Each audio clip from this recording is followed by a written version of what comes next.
Hi, this is Katie, and thank you for joining me on the My Senses, My Space podcast. And today I wanted to talk about your senses and stress and how really entangled those are, I guess is the word that I want to use. Because when we are feeling stress, we are actually using so many of our senses to try to determine how stressed out we are. So it could be that we're feeling headaches, that we feel our muscles are tight. I know there are so many times I'm actually missing that message to my brain of your shoulders are tight. So I have to stop, pause, and physically release my muscles to realize that they were tight. But as I'm releasing them, that sensation is what I'm feeling in my muscles to understand, oh, I was a lot more stressed than I thought. We can feel this in our shoulders and our neck and our jaw and our kind of jaw into the ear area and into our head and around the face. We could be clenching our fists. We could be, sometimes we can hold it in how we're sitting and just be tight all over. And when we aren't practicing movement and releasing of this tension, then sometimes we just aren't aware of holding it. But then when we do, we're using our senses to go, okay, release, let go, relax. And in a lot of meditations I've experienced, it's like, how deep can you sink your body into the bed or the floor or wherever you are sitting? And just how can I sink deeper into that? And that's usually helps me a lot with releasing tension. Now, I can't say I don't go back to the tense, what's it called? When you're just state. Yeah, I often go right back to it. But the more movement that you have and the more that you're stepping away from your stressors and just getting a pause from your stressors, the easier it can be to kind of de-stress and to not hold on to those. It could be also having, therapy and talking through things and going, wait, there are other people who understand, talking to friends, and that can release some of the stress that we're having. We can journal through it. So a lot of times when we are using the muscles in our hand to write something out, there can be a much deeper connection to the words that we are writing into what we are thinking and expressing, and can make connections on a deeper level, which then ultimately end up to deeper healing.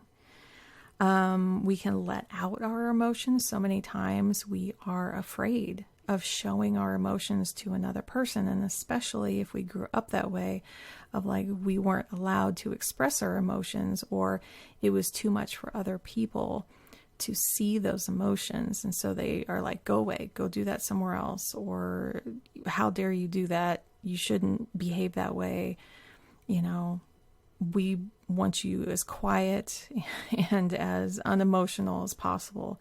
But everyone has big emotions. Everyone can get really upset about things. And we can have different ways of sorting through those emotions, whether it is doing something physical, whether it's dancing or going for a run or biking or something like that, where we're feeling into our bodies, or just expressing it to someone else so that those emotions can come out, and putting names to those emotions. I am angry right now. I am sad right now. And sometimes it's very hard, especially for neurodivergent people, to name an emotion. I know in my life, when I talk to my son, sometimes he has a lot of trouble just identifying that emotion he's feeling right now. And I'm like, oh, you seem very frustrated. And he's like, no. And I'm like, Okay, well, maybe it's another word for him. Maybe another word describes it better for him. Um, or maybe he is angry. Maybe he is sad. Maybe there's other layers there he's not seeing yet. And trying to talk about it. And also allowing him to express emotions in front of me is a big healing thing for both of us. Yeah, I want him to know that he shouldn't be like just locked away and just experiencing emotions all by himself all the time. Like that's not it. It's okay to be upset and to tell someone right then and there, and it is confrontational and it's hard, and it can be a lot of just how do we have this immediate interaction and relationship with another person when we are that activated.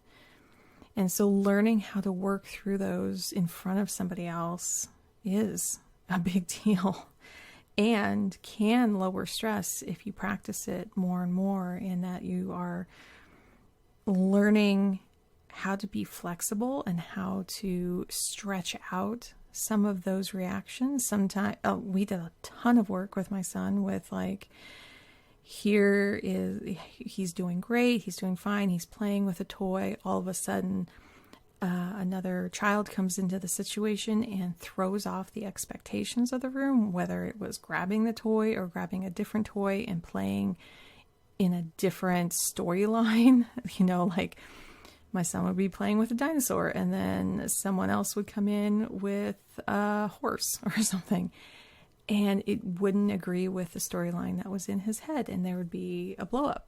And like, how do we take from the moment that we're having a good time to the moment we're upset? How do we stretch that out? How do we not jump to that's wrong? Or how do we not jump to that can't happen next? Or what is my reaction? And a lot of it has to do with like curiosity and surprise. And so what I definitely learned from our OT, which she was amazing, it was that greeting it with just surprise of like, oh my gosh, there's a horse here now. What is happening? That's being curious. That's being curious. And so can we in our lives go from like, okay, things are going okay, to oh my goodness, there's this stressful situation that has occurred.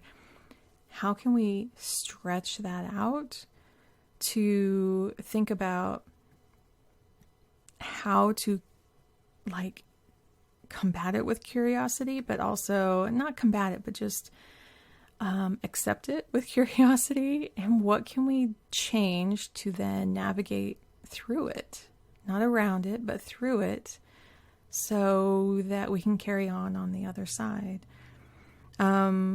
Talking about courage and being brave, I think, is showing up in a way that is being fully you and being fully open to the world and what the world might say back to us.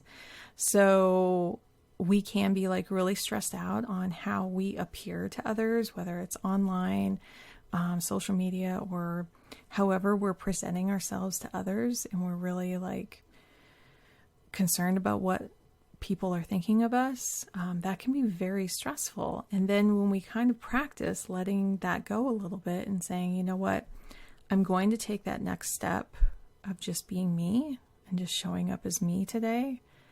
And knowing that I got me, I got my own back, and that if something comes up that is confrontational or totally diverts my plans, I can greet it with curiosity.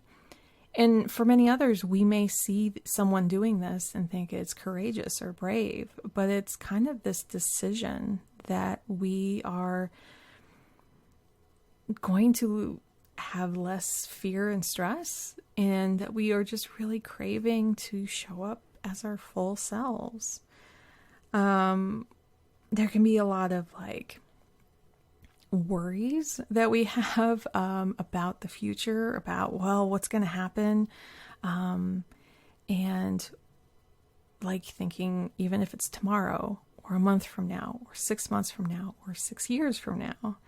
We can have all these worries, and I am definitely a worrier. I just am.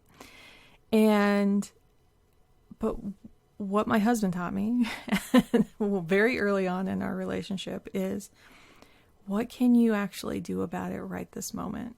And especially like right when you're about to go to sleep and you feel kind of like worried and stressed about the day, and that the upcoming week or months or years you're really worried about. And I'm not diminishing or making light of real things happening in society that we are really worried about. But what can we do about it right that moment when we're going to sleep? Like, all the people we could try to call, or all the things that we could try to do, we are incapable of doing them in that moment. Like, we have no access. It's like a light switch. It's switched off, literally, because maybe it's dark too, but that we can't do anything. And when we worry right now, it's taking away from what we're allowing ourselves right now. And I'm saying this because I still need to learn it. Because tomorrow we're going to need our energy to fight another day. And the more we worry now, the more we focus on worry, the more we ruminate. It's more about the rumination of it. And rumination is when it like goes over and over in our heads, and when it starts spinning and we're frozen and we're not taking action on anything. It's just sitting there spinning whatever the issue is, just over and over in our brains. And that typically happens at night because our willpower to push off the worries of the day, and I say willpower in the sense of like the chemicals in our brain we don't have enough to push away like all the kind of sad thoughts, the scary thoughts, the worrisome thoughts. Our bodies get weak at the end of the day because we need to sleep, because we need to go through the sleep cycle to replenish our bodies, so that when we do wake up, we have a more positive.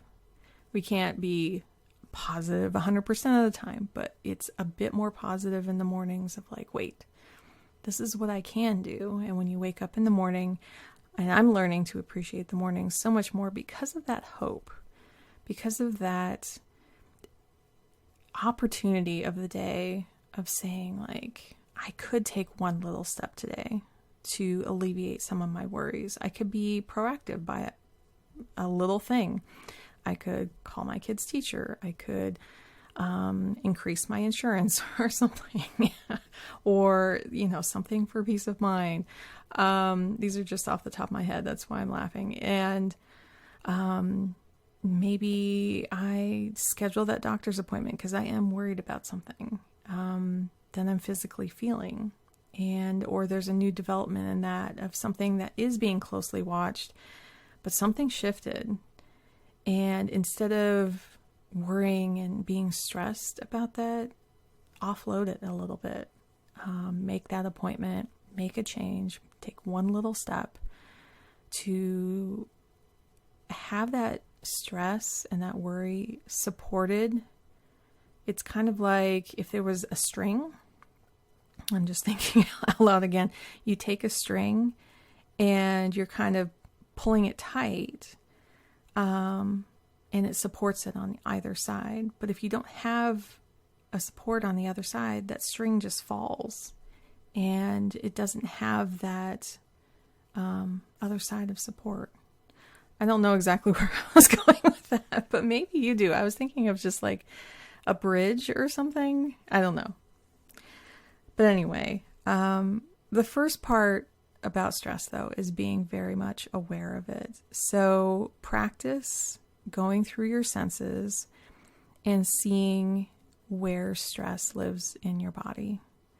So a lot of, like you've heard, if you need to recenter yourself, try to think of like 5 things you can see, 4 things you can hear, 3 things you can touch, 2 things you can taste, 1 thing you can smell, something like that. I don't remember the exact order of all those, but go through it, this awareness of your body. Think about your muscles and where that stress is kind of living in your body. It could be an upset tummy too. It could be